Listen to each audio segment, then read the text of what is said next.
Hi again, I'm Gaby McEwan, back with you from Remax United Vision. Now, of course, we spoke about the price question. This is the next question that I get asked, and of course, it's the big one that you actually get judged on. What's your commission? That's a very interesting question. Now, bearing in mind that we're not selling a car, we're not selling a fridge, we're not selling a cushion, we're actually selling the biggest thing that you own, or certainly one of the biggest things that you own. I'm not talking about your pet dog, I'm not talking about your wife, I'm not talking about your child, I'm talking about a material asset now, okay? We're talking about your property. And if it's a personal place of residence, this is your tax-free haven here in Australia. So we don't want to get this wrong. We can't gamble and go with a low-cost agent or one of those agents that do it for an upfront fee of $4,000 or $5,000 and do absolutely nothing and shove it on the net. You can do that yourself.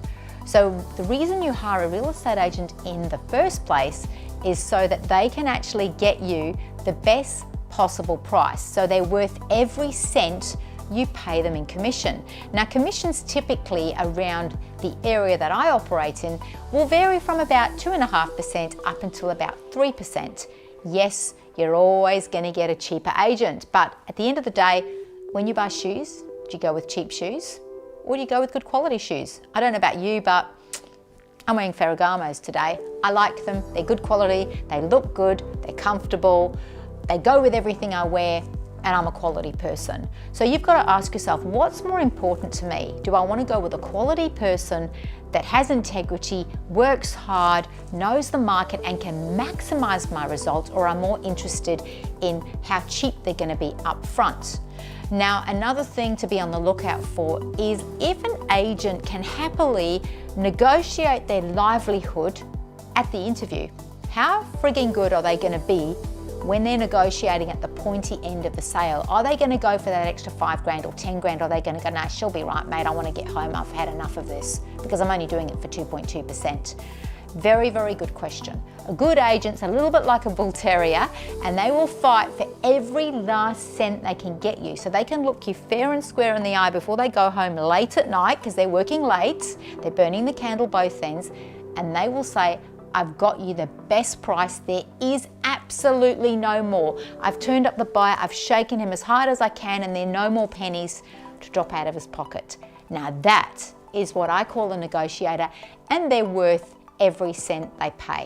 At the end of the day, rather get that extra 10 or 15 grand down the track than worry about the pennies or the $1,000 more that the better agent may charge you. And remember also, they work for free until the property settles. They're working for nothing. It's their petrol, it's their time, it's their negotiation skills, and the top agents spend a lot of time on personal development, on doing the right stuff, on showing up with the right attitude, and also in terms of personal development, coaching, and the time and the money that they invest into honing their skills and training themselves.